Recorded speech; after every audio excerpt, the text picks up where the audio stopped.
Zdravo poslušalke in poslušalci, bralke in bralci Večera. To je dnevno informativni podcast Večer je zjutraj. Dobrodošli v naši družbi. Danes je ponedeljek, 2. februarja 2026. Večer je zjutraj vodim Matijas Tepišnik. Politična analiza z Markom Crnkovičem. Kakšen volilni dvoboj, troboj, četveroboj nas čaka?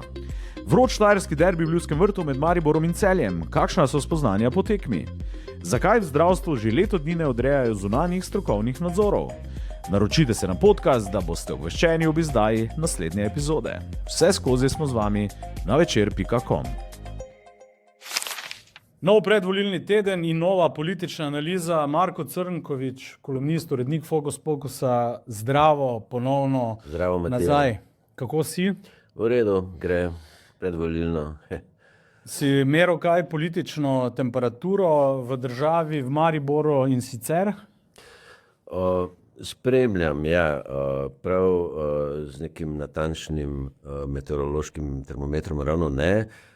Spremljam pa seveda. In kaj pravi tvoja naprava, tvoja mašina za merjenje predvolilne temperature? Moja naprava ni homologizirana, ne.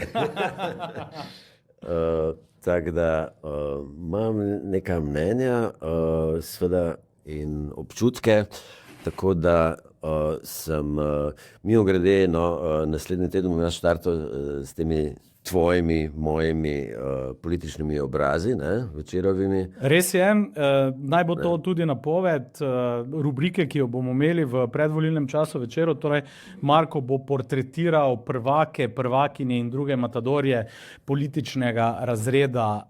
Skratka, to bodo ene take zgodbe o kandidatih za čestitke in volitve. Ja, tako enega sem že opravil, ne, ki bo objavljen naslednjo soboto. To je Vladimir Prebilič, prerod, s katerim sva posedela na kavi, ne, na katero... Kot se za portret spodobi, ne? Kot se za portret spodobi in kot se za Prebiliča spodobi. Točno.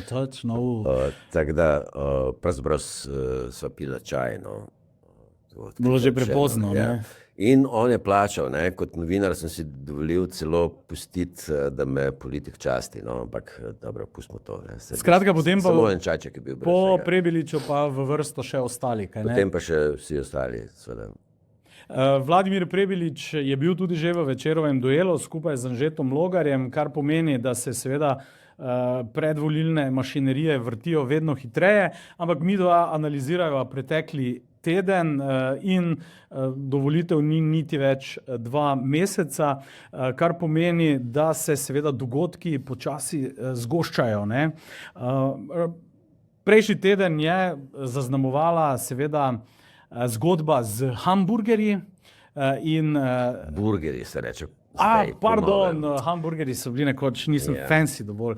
Skratka, Anže Logar, ki so ga seveda napadli nevladniki na čelu z Niko Kovač, zgodba o sledilcih na Facebook profilu nekdanje popularne franšize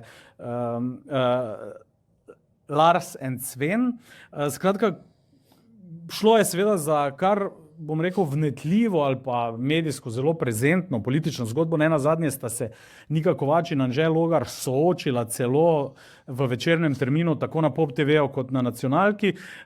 Kako si pa ti videl celotno dogajanje in zgodbo okoli burgerjev in politike? Zelo kulinarično, ne. Hočem reči, da v političnem smislu se mi je zdelo to precej za lase privlečeno, ne. Mislim, dobro, če je res, da so kar tako preselili te sledilce od Larsa and Svena k Anžetu Logarju, potem je to mogoče malce grdo, no, kaj hujšega pa seveda ne bi rekel, ne. Predvsem pa ne vem, zakaj je bilo treba prijaviti demokrate Anžeta Logarja na Računsko sodišče, ne. Mislim, kot da je to unovčljivo, ne. Mislim, sledilci na Facebooku, to pomeni, da globoko precenjujejo oziroma da je ta prijava bila utemeljena na domnevi, da so sledilci nekaj vredni, mislim, nekaj oprijemljivega, ne? Da je to nek denar. Ne? Glej, smo pa zdaj že globoko v novi dobi politike, ki je zelo digitalna. Sledilci pomenijo engagement, pomenijo skupnost, ki jo ti nagovarjaš. Nika Kovač je rekla, klikali, všečkali in sledili so burgerje, serviranega pa so dobili politika, predsednika demokratov, pika Anžeta Logarja. Hočem pa samo to reči, da danes je sledilec postal pravzaprav na nek način vseeno že oprijemljiva valuta v politični propagandi. Se ti ne zdi? Valuta že, to se strinjam, da je valuta, ampak valuta je tudi to, da prideš ti v Odmeve in v 24 ur zvečer in da imaš tam soočenje. Tudi to je influencanje, da tako rečemo. Torej so mu reklamo naredili v bistvu, ali kaj? Po eni strani so naredili reklamo Logarju, čeprav so ga hoteli sesut seveda s tem, ne. Po drugi strani so naredili reklamo sebi, ne, zlasti Nika Kovač, ne. Težko bi si naredil reklamo na javni televiziji, kamor po mojem sploh nima dostopa Jaša Jenull, ne. Tako da to je dvorezno, ne. Hočem reči, Računsko sodišče s tem nima nič, zato ker to ni noben oprijemljiv denar, če tudi so sledilci na Facebooku lahko valuta. Ja, ampak sledilce na Facebooku ali kjer drugje je treba kupiti sicer, ne, če jih lahko pa ti jih kdo v bistvu preda, podari, ne. Lahko seveda Marku Zuckerbergu plačuješ še malo več za to, da imajo tvoje objave večji doseg in posledično večji vpliv. Ni pa to seveda nujno, da se je zgodilo, ne. Poleg tega tu niso izdani nobeni računi, to ni potrdil in itd., ne. Tako da se mi zdi, da je to bil pač politični manever, ki je bil, ne vem, lahko, da je bil to manever, s katerim bi pokvarili rejtinge demokratov Anžeta Logarja. Ja, meni se zdi, da so predvsem, ne, gre za, bom rekel, aktiviste bolj leve politične provenience, ki so želeli na nek način Logarja razgaliti, razkriti, obenem pa mu omejiti njegov doseg morda levo onkraj politične sredine, torej da odvrniti ga, oziroma odvrniti volivce, ki so razočarani nad levo politično garnituro, od tega, da bi posledično 22. marca izbrali Logarja. Ja, seveda, ja. Ampak Logar ima itak ta problem, ne, da mu tako rekoč nihče ne verjame, ne. Na levem polu mu pol Slovenije ne verjame, da on ni Janšev več, ne. Druga polovica ali pa polovica od te polovice ne verjame, da on ne, če slučajno ni več Janšev, da ne bi to spet postal, čim bi se mu po volilnem uspehu ponudila priložnost, ne. Tretja polovica ali pa polovice ne verjame, oziroma si ne želi, ne, drži pesti, da ne bi slučajno Golobu prišlo na misel, če bi bil v tej poziciji, da bi vzel Anžeta Logarja v svojo koalicijo, če bi se to pač tako seštelo, ne. Četrta polovica je spet, pač ga sploh noče videti v parlamentu, ne, in si želi, da mu to sploh ne bi uspelo, ne. Čeprav je, tako da v bistvu je to vsem prav prišlo, ne. Ne samo levemu polu, ne, ki Logarja že itak ne mara, prišlo je prav tudi desnemu polu, ne, ker tudi Janša, saj pa če je to na videz ali zares, oziroma iskreno ali zaigrano, pač demokrati in Slovenska demokratska stranka so v stalnem konfliktu, ne. Zdaj ne vemo, če je to res kaj na tem, ne, če je to iskreno ali zaigrano, ampak tudi njim je to prav prišlo, vsaj v trenutnem razmerju sil oziroma tem prividu razmerja sil, ne. Je pa res še nekaj, ne, če smo že pri Logarju, ne, v tem duelu, ki ga je imel Tomaž Ranc. Tomaž Ranc, ki sta ga imela Logar pa Prebilič. Me je vseeno malo presenetilo to, da je Logar zelo samozavesten in optimističen glede svojih volilnih predvidevanj. On pravi, da demokrati so bili in the first place ustanovljeni za to, da bi vodili to vlado.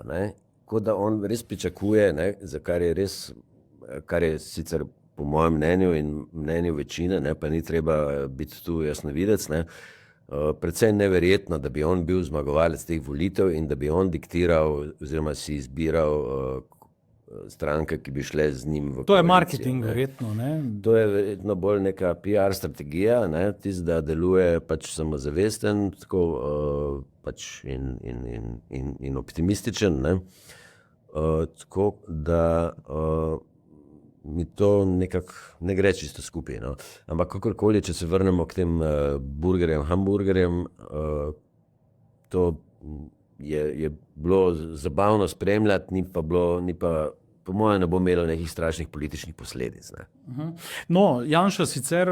Škoda tudi še to bi rekel, škoda tudi za 8. marec in Niko Kovač, ki znajo narediti kaj dobrega, pozitivnega, kot recimo ta kampanja My Voice, My Choice, to nič ne rečem, res pa je, da to, kar so se pa res malo preveč vtaknili v te strankarske zdrahe in to wannabe konkurenčnost. Ker Janša zdaj zadnja 2 tedna nekako kar intenzivno napada Logarja, celo govori o logarovanju, primerja ga z virantovanjem, vemo seveda, kaj to pomeni, ampak to je seveda pa res reklama za Logarja, ker če obstaja dogovorjena misija ali ne, kot sva rekla, je ta misija predvsem pobiranje glasov, ki jih Janša sicer ne more dobiti. Torej, volivcev na sredini in mogoče celo kakšnega onkraj sredine, torej tistih,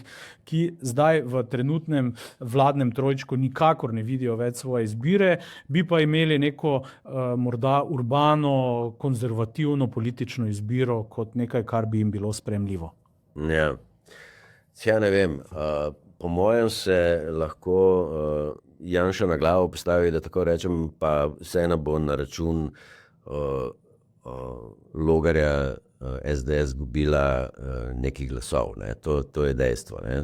Tudi s tem ni treba biti jasnovidec. Bodi si, da bo Logar, tako v bistvu bo za SDS še sreča, če bo Logar prišel v parlament, ker potem lahko vsaj požrejo te svoje predvolilne antagonizme in se združijo v vlado, ker potem se bojo glasovi pač sešteli. Če pa Logar ne pride v parlament, potem bojo pa ti glasovi šli v nič, kar zadeva desnico. Tudi kar zadeva levico, ampak tam to ni tak problem. Tako da, ne vem, kaj bi rekel na to SDS. Pač Janša se čuti močnega, ne zdi se mu vredno udeleževati teh predvolilnih pasjih procesij, ker prvič s tem da vedeti, da on prezira recimo televizijo Slovenija, da mu je počastjo, da bi v studiu sedel z nekimi bodi si njegovimi odpadniki, bodi si potencialnimi zavezniki, ampak tako da ima to svojo strategijo. Dejstvo je, da SDS ima najboljšo strategijo predvolilno. To funkcionira kot namazano. Tako da po drugi strani pa, če smo že pred tem, drugi imajo precej slabšo, razen mogoče Levice. Levica ima, kar v redu se znajdejo v tem predvolilnem boju, tudi teh digitalnih medijih oziroma na družbenih omrežjih. To so le digitalni nativci, ne? Tako kot 8. marec, to so digitalni nativci. Ne? SDS niso digitalni nativci, so pa jih nekako še kar dobro posvojili, ne? In to s pridom izkoriščajo. Ne? Tako da, res je, recimo ta pripomba, ki je letela, ne, na to soočenje Logar, Nika Kovač, ne? Kdaj bomo pa, so rekli, ne? Kdaj bo pa soočenje Zala Klopčič in Robert Golob? Ne? Tega filma ne bomo videli v tej sezoni. Odkrito rečeno, hvala Bogu. Res je. No, dajva, dve stvari si omenil. Greva tako, najprej to obdelajva. Levica, res je, v tem digitalni ekosferi politični je zelo prisotna, zelo agresivna. Luka Mesec v nekih krajših videoposnetkih nekako napada ali pa odgovarja nosilcem moči, kot je šef NLB-ja Blaž Brodnjak, se zapleta v neke druge konflikte, ampak koliko je ta digitalni svet na koncu lahko omejen predvsem na všečke in ni preveden v realno politično moč, ki se kaže potem na volitvah. Skratka, ali se lahko ujamejo v past neke velike in visoke digitalne prisotnosti, pozabijo pa predvsem na klasiko, na teren. Ne nazadnje, digitalno poleg Janše, seveda je močan tudi premier Robert Golob, ki pa ima bolj influencerski pristop, ne? Vidijo se prstni odtisi njegove žene, influencerke. Mislim, da je, če najprej odgovorim na ta aspekt Goloba, ne?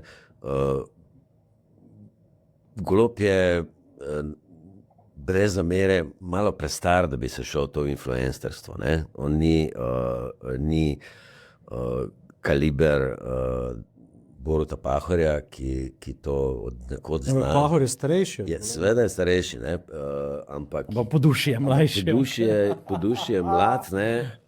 In ni v poziciji, da tega ne bi mogel delati. Ne? Njemu to uspeva, ker lahko. Ne? Golobu pa težko.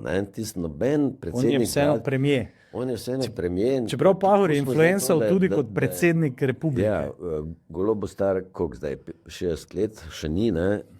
Tu nekje, ampak noben premier na svetu, žal ali na srečo, ni influencer, ne? Pa če ima še tako influencersko in še tako mlado ženo, ki je verjetno ena od teh digitalnih nativcev, ne? Ok, kaj pa Levica? Levica je itak generacijska stranka, ne? Ne čisto, ampak prevladujoče volilno telo Levice so ljudje od študentov navzgor do ljudi mlajših srednjih let, ne? Tako da njim to paše. V tem smislu, da nagovarjajo svoje in bo imelo nek efekt. Verjetno bo imelo nek efekt. No. Ne vem, kakšni, to, ko si rekel, ne, da koliko se bo ta angažma na družbenih omrežjih, koliko se bo to prevedlo v volilne glasove. Tega nikoli ne vemo za trdno. Ne. Ni neke formule, ki bi znala to izračunati. Ne. Ja, so ljudje, ki jim je to kul, tisti, ki pol grejo dejansko v nedeljo, se potrudijo sprehoditi. Problem s tem influencerstvom oziroma z družbenimi omrežji je tudi to, da si človek na družbenem omrežju marsikaj upa in marsikaj misli, če pa je treba narediti kaj konkretnega v real lifeu, potem pa tega seveda ne nujno naredi, ne? Tako da je to pač, zato je to uganka, koliko se bo to res poznalo pri volilnih glasovih oziroma sploh pri udeležbi. Ne? Ok, še kaj je bilo prejšnji teden. Ostanimo pri Golobu. Svoboda je praznovala 4 leta. Bila je ustanovljena za volitve 2022, rekordno zmagala, postala aparat za vladanje, daleč najmočnejša stranka z absolutno močnejšim političnim vplivom, z veliko močjo v državi. Zdaj, kaj se je zgodilo v torek, ko so praznovali na Prešernovem trgu? Vendarle po tednih, mesecih negotovosti so objavili, da Urška Klakočar Zupančič, prva dama slovenskega parlamenta, ne odhaja nikamor, ampak ostaja na listi Svobode. Zdaj zapela ni na Prešernovem trgu, je pa očitno nekako, kar je govorila ves čas, začutila, da jo volivci še vedno potrebujejo. Skratka, ampak pustiva samo Urško, ne, ona se vidi, da je bila kar nekaj časa odrinjena od centrov moči znotraj glavne vladne stranke, ampak 4 leta Svobode. Kje so danes, kako jih vidiš? So stranka s hrbtenico, hierarhijo, strukturo, jim je tu uspelo? Kaj misliš s hrbtenico in strukturo? Da imajo nek profil, da vemo, kaj je ime česa je danes Svoboda. Ne vemo čisto dobro. Mislim, jaz... Razen tega, da so proti Janši in da branijo Slovenijo pred vrnitvijo Janše. To vemo. Svoboda je tako, ne, da je tako po vrednotah in potem bi jih težko opredelil, ne, ker najglasnejši so v Svobodi levičarji. Ne. In to ne nujno samo s tem, kar delajo v parlamentu, ampak tudi v tem oziru tudi na družbenih omrežjih. Tudi oni poskušajo biti zelo aktivni in računajo na to, da je vsak like na Facebooku potencialni glas za njih. Ne. Najglasnejša v tem smislu je verjetno Lena Grgurevič. Ne. Glasen je tudi zelo Lenart Žavbi, ne, ki ne ravno na Facebooku, ampak vedno ima kaj zapovedati. To so taki precej ortodoksni levičarji, ki bi jih jaz skoraj da poslal k Kordišu, ne v Levico. Ne. Ampak pustimo to. Ne. Ali pa recimo Tamara Vonta, ne, ki je zdaj... Ali pa predsednica državnega zbora. Predsednica državnega zbora. Za njo se tudi špekulira, ne bo na koncu končala pri Levici. Ona je taka, ko bi rekel, salonska levičarka. Ne. V tem smislu. Ne. Ampak taka levičarka je recimo tudi Tamara Vonta, ne, ki je zdaj primerno tempirala to svoje poročilo preiskovalne komisije. Ne, nič ne rečem, da naj jim le na prste stopijo. Ne, čeprav to je vseeno malo prozorno, ne, in bomo videli, kakšen bo to imelo vpliv. Ne. Ali lahko to volivce Svobode ali bolj splošno leve volivce odvrne od tega, da ne bi niti v sanjah volili, ali pa te neopredeljene vsaj, ne, da ne bi niti v sanjah volili za nekoga, ki ima take medije, ki ti smutijo neki in dobiva denar iz Madžarske in da še Janšev sin kaj profitira glede tega, ne, ki kao trdo dela.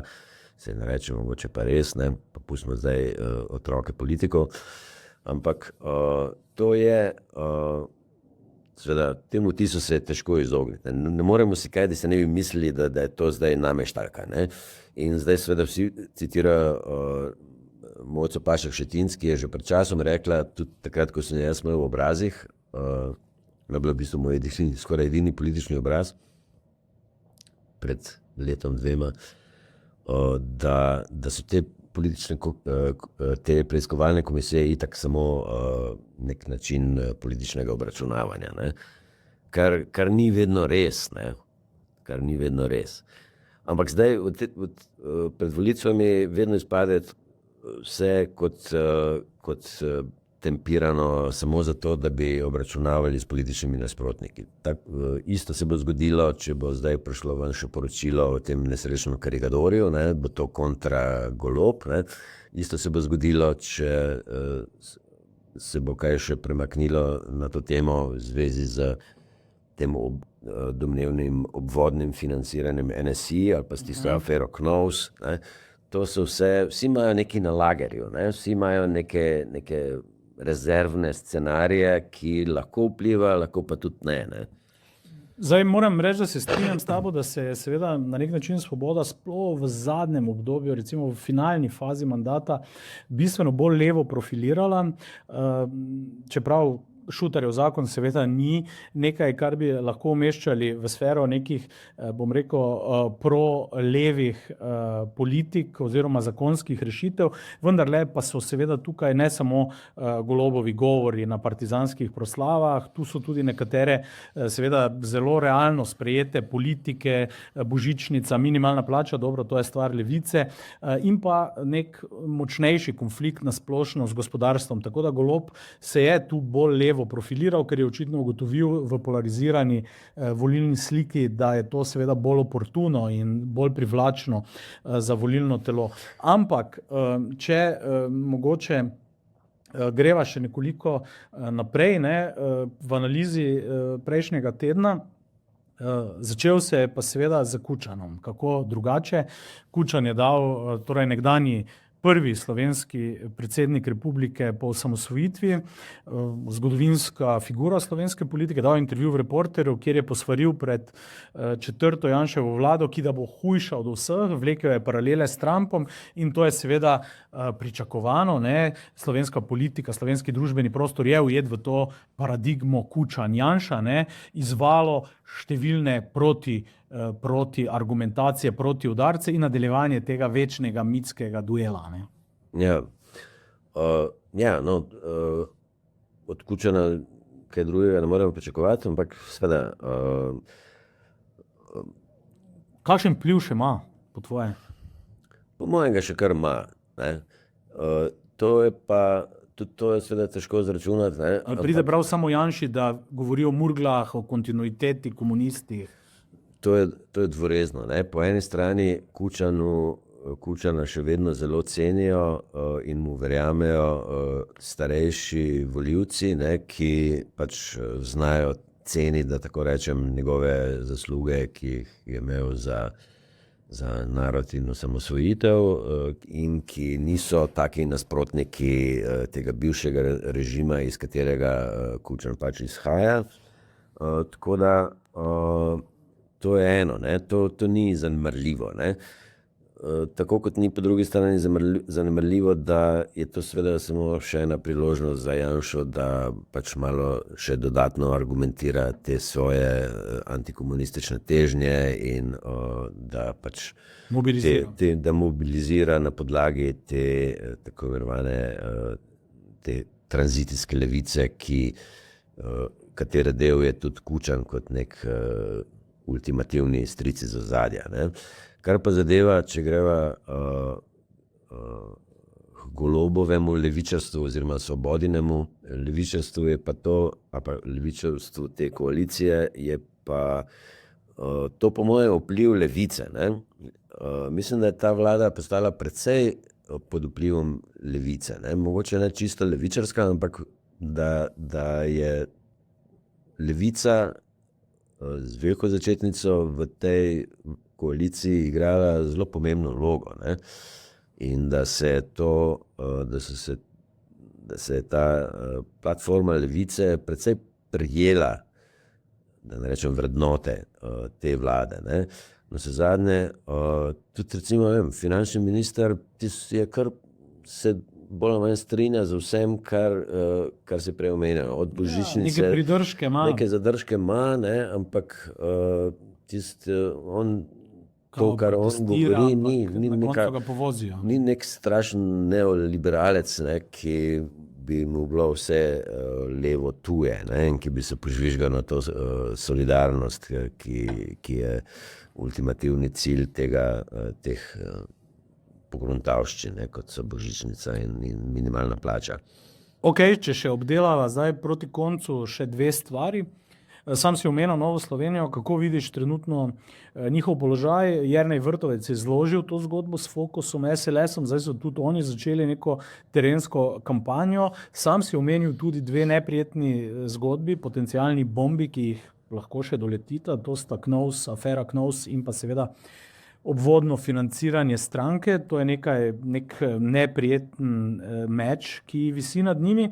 Na drugi strani pa seveda sva lahko opazila ta teden jamranje in pritoževanje Pavla Ruparja,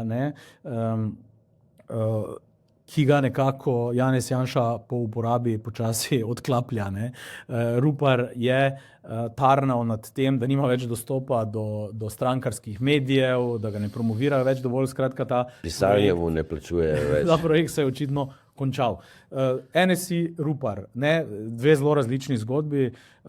Nova Slovenija z nekim seveda rejtingom, prostorom, Rupar pa je bil za razgrajanje v tem mandatu nekaj časa na Trgu Republike. Seveda lahko rečeva koristni idiot, ali kaj? Ja, nekaj takega. Nisem prepričan, če ga je Janša res sploh rabil, razen da je mogoče malo jeziv normalne ljudi, bom rekel, ne samo levo orientirane, Rupar namreč, s tem svojim. Rupar je bolj na nivoju, ne vem, Majorja Trohe ali teh anticepilcev, ki so bili tam, ki so demonstrirali pred televizijo dobrih starih časih. Ker je imel množico, Množico je imel, ampak to je, koliko je to procentov promilov volilnega telesa. Verjetno je to volilno telo SDS-a. Ja, tako da po mojem jih že takrat ni rabu, zdaj Janša to samo formaliziral. Zdaj pa je to samo formaliziral in to ni... Ok, bolj pa Nova Slovenija, to je bolj zanimiva zgodba. Oziroma ta formacija NSI, SLS, Fokus. Ja, mogoče se bo ta vrtos naredil, kako naj rečem, seveda, ne vem, po mojem je, to ga moram vprašati, ko bom ga delal za politične obraze, kje je zdaj tu krščanstvo, a niso oni krščanski demokrati, razen tega, da govorijo o tej, ko se reče zdaj po novem, demografski zimi, kar je dejanski problem. Drugače pa so zelo progospodarski, pro-biznis. So progospodarski, ampak progospodarski recimo tudi Vladimir Prebilič, to je ta njegova zamera do levice, da vidijo gospodarstvo kot razrednega sovražnika, malo da ne. Tako da, ampak pri NSI se mi ne zdi prava krščansko-demokratska stranka, ker pač dobro, še največji krščanski demokrat znotraj NSI-ja je zdaj tale, presneto. Peterle. Ne, ja, on tudi, ja. Ampak tako, ko so ga deponirali v Bruslju. Tonin. Tonin, kaj z mano. Skratka, on govori o tem, in celo neke pobude sproža v Evropskem parlamentu, da so kristjani ogroženi, da jih druge vere ne samo ogrožajo ne samo v tem smislu, da jih bo vernikov bistveno več kot kristjanov, ampak celo da so to napadi in take grde zadeve. Mogoče hoče biti Vrtovec bolj modern, manj farški, Ja, to si dobro rekel. Vrtovec ni farški. Karkoli si že o njem mislimo, farški ni. On se je po mojem malo zafrknil, ker je takrat, ko je bil potrjen za novega predsednika, je takoj začel fantazirati o tistih 300 ali 400 tisoč evrih, ki jih 8. marec pokasira. To je bilo malo... Govori pa o razvojni koaliciji, to je njegova mantra. Razvojna koalicija je tudi pač ena taka lepa floskula, ki pač veliko ne pove, tako da bomo videli. Skratka, boljše NSI kot Janša, to je še vedno dejstvo. Tudi če nismo desničari, je dejstvo, da je NSI bliže tej tako imenovani žlahtni desnici, o kateri je že pred 30 leti, po mojem, govoril ravno Kučan, ki je še vedno ni. In to tako imenovano žlahtno desnico si želi celo Nika Kovač, to je zadnjič povedala v Odmevih. Je rekla Anžetu Logarju, da si ona želi, da bi on to povedal, da bi on končno ti sprašal s kartami vsemi svojimi skritimi aduti v rokavu, v javnost in da bi mu verjeli, ker vsi si želimo z njo vred, da bi obstajala ena taka prijazna desnica. Ok, končajva pri Prebiliču. Zakaj? Ravno zato omenila sva Logarja in sva ga obdelala, pri Prebiliču pa končajva, ker on je bil drugi član tega dvojca pri Tomažu Rancu, ne, v duelu. V soboto je imel v Mariboru programski shod, programsko konvencijo in me zanima, ali zdaj prihaja njegov čas. In ne nazadnje, ali bo zdaj s programom, s katerim se bo diferenciral v tej levici, omenil si eno točko, to je, gospodarstvo ni moj razredni sovražnik kot pri drugih kao levih strankah, ali se bo uspel nekako iz teh 2-3% vendarle dvigniti? Ne vem, mogoče. Če lahko izdam par podrobnosti iz tega, na kratko, ki sva ga imela s Prebiličem. Ne? On prvič na lestvici od 1 do 10 verjame, je rekel, da bi dal številko 5 javnomnenjskim anketam, ne? Kar zadeva zaupanje javnomnenjskim anketam. Ne? Drugo, kar bo tudi del teh mojih profilov politikov, ne, je pa ta Proustov vprašalnik in tam sem zvito potaknil eno zelo triki vprašanje, katero stranko bi volili, če ne bi sami kandidirali. In on sicer nekaj časa razmišljal, Vesno. Rekel je vesno, prav si uganil. To je politično korektno, ker ima do njih malo slabe vesti najbrž. Ja. Tako da, mislim, redo, poslovila so se tako, da smo že zaželel vso srečo. Ok, o njem mogoče, seveda, tako kot vseh, tudi v nadaljevanju najinih srečevanj, podcasterskih analiz. To je bil še en predvolilni teden in še ena analiza z Markom Crnkovičem, narediva piko in rečeva... Dokončno piko. Ne, to še ne bomo te še spustili in rečeva nasvidenje naslednji teden. Adijo, Matija. Čau. Hvala. Začetek spomladanskega dela nogometnega prvenstva je prinesel tudi vroč štajerski derbi med močno vodilnimi Celjani in Mariborom. Tekma je minila tudi v znamenju slovesa Alberta Riere od slovenskih stadionov. Španski trener se namreč s celjske klopi seli v Frankfurt. V Ljudskem vrtu je bil tudi naš novinar Miha Dajčman. Miha, kakšno tekmo smo videli, kakšne so tvoje ugotovitve?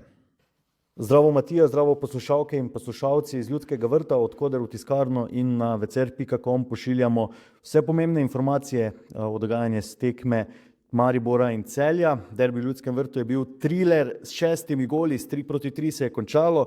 Albert Riera se je od Celja poslovil čustveno in ponosno, preden je odletel v Frankfurt. Dudičev Maribor pa je doživel vrtiljak čustev. Po učbeniškem prvem polčasu vijoličastih je sledil nerazumljiv mrk in preobrat Celjanov z mojstrovino Svita Sešljarja. Kljub vodstvu gostov je Maribor v 92 minuti z VAR 11 metrovko Jana Repasa rešil točko. Dudič je kljub zapravljeni prednosti našel pozitiven vidik tekme. Igralci grizejo, navijači so to začutili, vračamo kult Ljudskega vrta, je povedal po tekmi. Celje na vrhu ohranja varnih 10 točk prednosti pred Koprom, Maribor zaostaja 12 točk, prav Koprčani pa bodo prihodnjo nedeljo naslednji tekmec Maribora, več pa seveda na večer.com poševnica sport. V zdravstvu dobro leto že ne odrejajo zunanjih strokovnih nadzorov. Za primere, ko se kje zalomi ali zgodi neljubi dogodek, ali obstaja sum, da je prišlo do napake ali nemoralnega početja zdravnika, kar ima lahko tudi usodne posledice za paciente, je bila prej pristojna zdravniška zbornica, ki je na drugi stopnji presojala o tovrstnih dogodkih.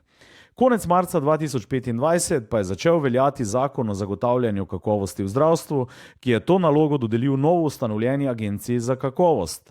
Zdravniška zbornica že, odkar so zakon konec novembra 2024 sprejeli, ni več odrejala zunanjih nadzorov. Agencija pa jih še danes ne.